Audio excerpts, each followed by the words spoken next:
For 5 straight years, the Brooklyn Nets had no talent and no draft picks. They couldn't even keep their own picks for 5 years. No assets. No good young players. No decent old players. And none of their own draft picks. It was purgatory. Absolute death. And Sean Marks, who was very highly thought of coming out of the Spurs organization, having worked underneath R.C. Buford and Greg Popovich, saw something in Brooklyn that nobody else did. He inherited arguably the worst scenario ever and said, we can do something. But I need to have complete control. I can't have anybody sticking their fingers in what we do. I've got a plan, and here's how we're going to build it out. And part of the plan, by the way, was to be a desirable place this summer because of all of the big-ticket free agents that would be available.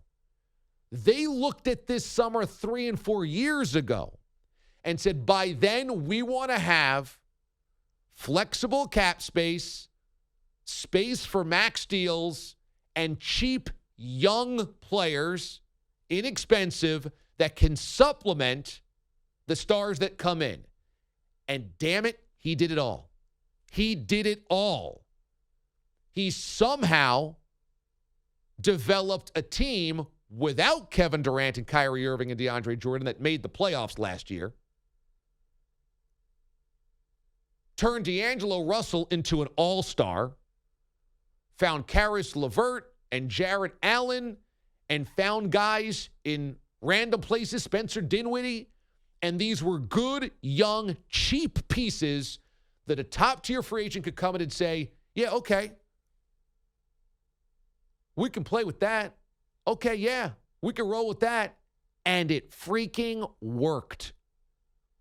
People just see the Brooklyn Nets, Kevin Durant, Kyrie Irving, and they think, oh, those guys chased the money, or those guys went to New York. The story of the story is how the hell the Brooklyn Nets got there from absolute purgatory. Somehow the Brooklyn Nets, in 5 years, changed their culture completely, developed and drafted, and cleared max cap space for 2 to 3 guys to say, we want to come. It is one of the most crazy, miraculous turnarounds ever. And what makes it even crazier is that it happened in the same town where the Knicks have been trying to do this for 21 years. The Knicks will enter year 21 of their rebuild since the 1999 NBA Finals, when in those 20 years, the Knicks have won 1 playoff series. 1. The Knicks have won 1 playoff series in 20 years. And the Nets just went from the ugliest, worst situation in basketball to nailing down Kyrie and Kevin Durant on one night.